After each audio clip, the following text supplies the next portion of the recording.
रोकेला रहतिया काहे करत ऐसे हो रोकेला रहतिया जाइले जब हम पढ़े कॉलेजिया पिस्तौल देखा के हमार रोकेला रहतिया तोहरा चलते पढ़ाई लिखाई रोज बात होला।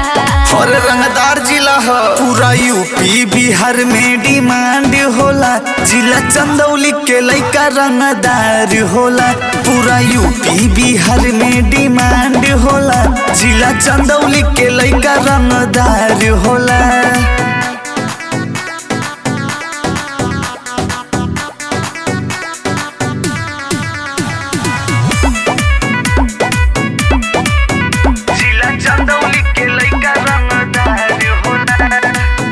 रोज भोरे गाल गोरे आनी रखेला हमरो बदन हो। बाड़ू बसल दिल में धसल आ गइलू तू हमके पसंद हो। काहे तड़पावत रे साचो रोज भोरे गाल गोरे आनी रखेला हमरो बदन हो। बाड़ू बसल दिल में धसल आ गइलू तू हमके पसंद हो।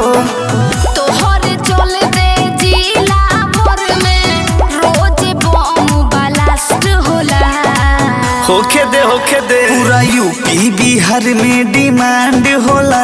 जिला चंदौली के लइका रंगदार होला। पूरा यूपी बिहार में डिमांड होला। जिला चंदौली के लइका रंगदार होला। रंगदार होला। रंगदार होला। Music by Mantu Manish.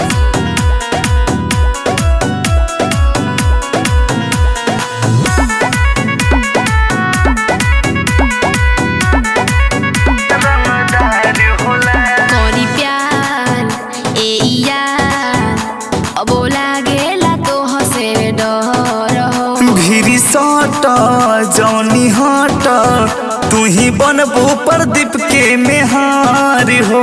अरे अबे काख देवी ऊ तो पते बा करी प्यार ए यार तब लागेला तोह से डर हो। भिरी सट जौनी हट तू ही बनबू प्रदीप के मेहार हो। आशिक राजा सुनो हमारा खातिर कुर्बान होला। अच्छा पूरा यूपी बिहार में डिमांड होला। जिला चंदौली के लइका रंगदार होला। पूरा यूपी बिहार में डिमांड होला। जिला चंदौली के लइका रंगदार होला। अरे बुझाई।